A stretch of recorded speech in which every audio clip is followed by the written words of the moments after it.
दोहा में अमरीकी एयरबेस पर ईरानी जवाबी कार्रवाई के बाद बंद की गई कुवैत और बहरीन की फिजाई हुदूद चंद घंटों की बंदिश के बाद खोल दी गई। दुबई एयरपोर्ट से भी फ्लाइट ऑपरेशन बहाल हो गया। बैनुल-अक़वामी फिजाई अड्डे बंद होने से एविएशन इंडस्ट्री को खदशात लाहक हो गए। कतर, बहरीन, कुवैत और ईरान की फिजाई हुदूद बंद होने से फिजाई हलचल मची हुई है। दुबई एयरपोर्ट पर फ्लाइट ऑपरेशन चंद घंटों की बंदिश के बाद बहाल तो हुआ, तहम मुत्तअद्दिद परवाजें ताखीर और मनसूख कर दी गईं। दोहा हमले के बाद मुत्तहदा अरब अमारात की फिजाई हुदूद भी बंद कर दी गई। दोहा जाने वाली एयर इंडिया की 3 परवाजें दूसरे अड्डों की तरफ मोड़ दी गईं। मशरिक़ वस्ता के लिए हस्पानवी एयरलाइन ने अपनी आज की परवाजें मनसूख कर दी। फन एयर, सिंगापुर एयर ने मशरिक़ वस्ता के लिए परवाजें मनसूख कर दी।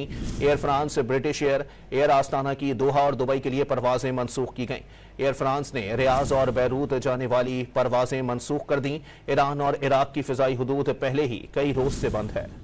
दोहा में अमरीकी एयरबेस पर ईरानी जवाबी कार्रवाई के बाद बंद की गई कुवैत और बहरीन की फिजाई हुदूद चंद घंटों की बंदिश के बाद खोल दी गई। दुबई एयरपोर्ट से भी फ्लाइट ऑपरेशन बहाल हो गया। बैनुल-अक़वामी फिजाई अड्डे बंद होने से एविएशन इंडस्ट्री को खदशात लाहक हो गए।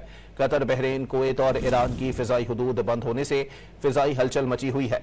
दुबई एयरपोर्ट पर फ्लाइट ऑपरेशन चंद घंटों की बंदिश के बाद बहाल तो हुआ, तहम मुत्तअद्दिद परवाजें ताखीर और मनसूख कर दी गईं। दोहा हमले के बाद मुत्तहदा अरब अमारात की फिजाई हुदूद भी बंद कर दी गई।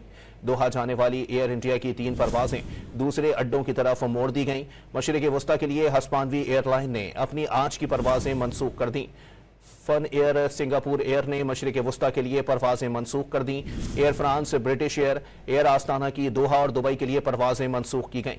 एयर फ्रांस ने रियाज और बैरूत जाने वाली परवाजें मनसूख कर दी। ईरान और इराक की फिजाई हुदूद पहले ही कई रोज से बंद है।